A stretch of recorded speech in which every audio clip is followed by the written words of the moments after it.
মামলাতে যেটা Amtali case case number 7123, initially section was 376 IPC.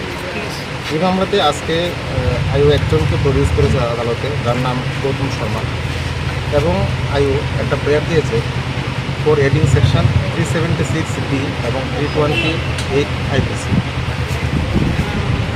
আদালতে আজকে হিয়ারিং হয়েছে 376D এবং 328 আইপিসির উপরে অ্যাড করার জন্য, এবং আয়ু 21কে ফরওয়ার্ডিং করার সঙ্গে সঙ্গে একটা প্রেয়ার দিয়েছেন 5 days পুলিশ রিমান্ডের।